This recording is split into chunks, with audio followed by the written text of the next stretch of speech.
திருவாரூர் மாவட்டத்தில் மழையால் பாதிக்கப்பட்ட பயிர்கள் குறித்து ஆய்வு செய்யாத நிலையில் அரசு நிவாரணம் வழங்குமா என விவசாயிகள் கேள்வி எழுப்பினர். கடந்த மாதம் பெய்த மழையில் திருவாரூர் மாவட்டத்தில் மட்டும் 15,000 ஏக்கர் சம்பா இளம் நெல் பயிர்கள் சேதம் அடைந்து விட்டதால் பாதிக்கப்பட்ட பயிர்களுக்கு உரிய இழப்பீடு வழங்க வேண்டும் என தமிழக அரசுக்கு விவசாயிகள் கோரிக்கை விடுத்தனர்.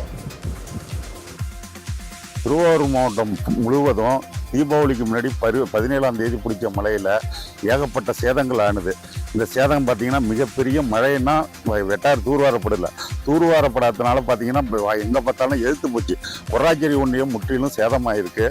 கணக்கெடுப்பு எப்படி நடத்துகிறாங்கன்னு எங்களுக்கு தெரியல. கணக்கெடுப்பு எடுத்திருக்காங்களா எடுக்கலையா, யாருக்கு கொடுக்குறாங்க, நிவாரணம் கொடுக்குறேன்னு சொல்லிக்கிட்டு இருக்காங்களா ஒழிஞ்சு யாருக்கு கொடுக்குறாங்க என்னங்க. அந்த நடவு நட்டது ஒரு கட்டம் பார்த்திங்கன்னா நடவு முற்றிலும் சேதம். தெளித்தாங்க, 2வது முறை 3வது முறை தெளிச்சிருக்காங்க. நடவு இந்த பாருங்க, இந்த நடவுக்கெல்லாம் இப்போ இன்றைக்கி பாருங்கள், இந்த நடவுலாம் இந்த மலையில் முழுகி போய் இப்போ தான் வருது. இதுக்கு இன்னும் வர இல்லை. ஆனால் நிவாரணம் கொடுக்குறேன்னு சொல்லியிருக்காங்களா ஒழிஞ்சு இது வரைக்கும் எப்படி கொடுக்குறாங்கன்னு தெரியல. நாங்கள் ஒரு மழை காலத்தில் நாங்கள் ஒரு மனுஷனுக்கு உடம்பு சரியில்லைங்க அப்படி வைப்போம். ஒரு மனுஷனுக்கு உடம்பு சரியில்லை, ஒரு ஆஸ்பத்திரியில் கொண்டு போய் சேர்க்குறோம். அவனுக்கு ABCD என்னென்ன தேவையோ செலுத்தி அவன் நல்லா வந்ததுக்கப்புறம் நல்லா போய்ட்டுன்னு சொல்லுவாங்களா என்னங்கிறது தெரியல. ஏன்னா நம்ம மலையில் நாங்கள் பெத்தாச்சிங்க நம்ம பிள்ளைய கவுண்ட் பண்ணணும்.